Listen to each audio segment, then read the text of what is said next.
Hello दोस्तों, नमस्कार। मैं सतीश कुमार पहलवान गुरुदीन ग्रुप ऑफ कॉलेज के यूट्यूब चैनल पर आप सभी का हार्दिक स्वागत करता हूं। आज हम बात करने वाले हैं बीए तृतीय वर्ष के समाजशास्त्र प्रथम प्रश्न पत्र के अंतर्गत कार्ल मार्क्स के द्वंद्वात्मक भौतिकवाद की आलोचनात्मक व्याख्या के बारे में। तो अगर अभी तक आपने हमारा चैनल सब्सक्राइब नहीं किया है तो कृपया चैनल सब्सक्राइब करें, लाइक करें, कमेंट करें, शेयर करें और नीचे दिए गए बेल आइकन को क्लिक करना ना भूलें ताकि नई नई वीडियोस की नोटिफिकेशन आप तक आसानी से पहुंच सके। तो आइए दोस्तों शुरू करते हैं। कार्ल मार्क्स का द्वंद्वात्मक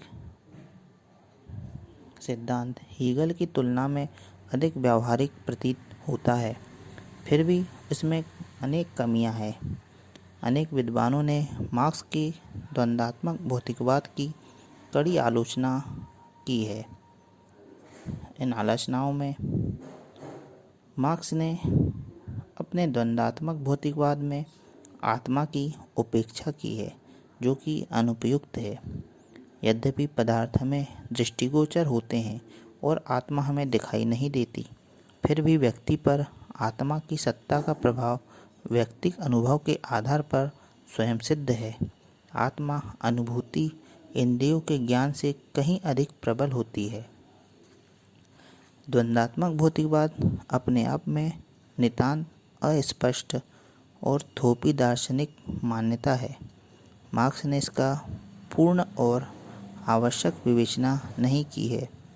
इस संबंध में वेबर का कथन है कि द्वंद्वात्मक भौतिकवाद की धारणा अत्यंत गूढ़ और अस्पष्ट है।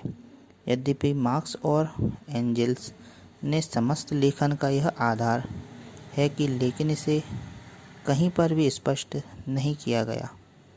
लेनिन का भी मत है कि मार्क्स ने भौतिक द्वंद्ववाद को हीगल के आदर्शवाद का अध्ययन किए बिना नहीं समझा जा सकता। मार्क्स की द्वंद्ववादी धारणा असंगतिपूर्ण भी है।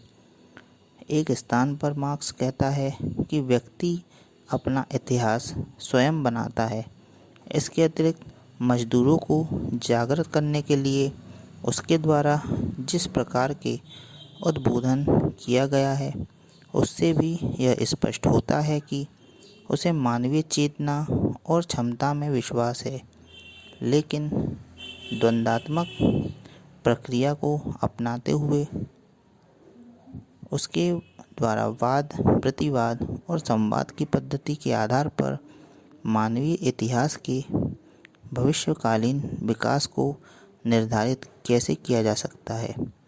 ऐसे किसी तंत्र का आविष्कार तो अभी तक नहीं हो पाया जो कि भविष्य में मानव मस्तिष्क की समस्त गति को निर्धारित कर सके।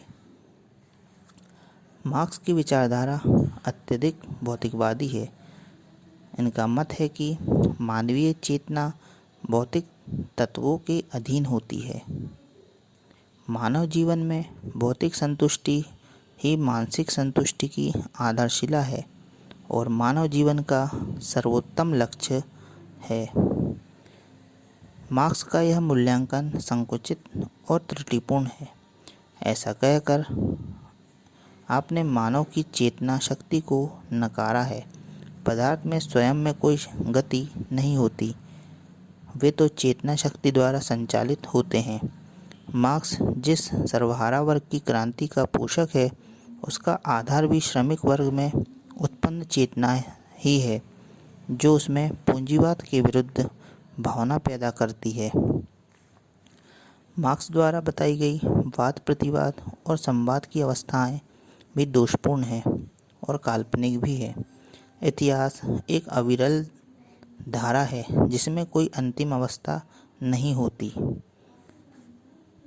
मार्क्स की द्वंद्वात्मक पद्धति बहुत अधिक खतरनाक भी है।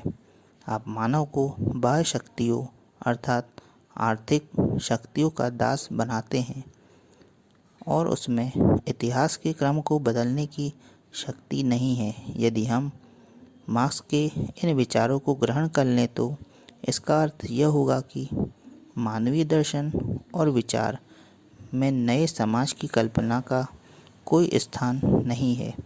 इस प्रकार मार्क्स हमें एक प्रकार के भाग्यवाद से निकालकर दूसरे प्रकार के भाग्यवाद में ले जाने का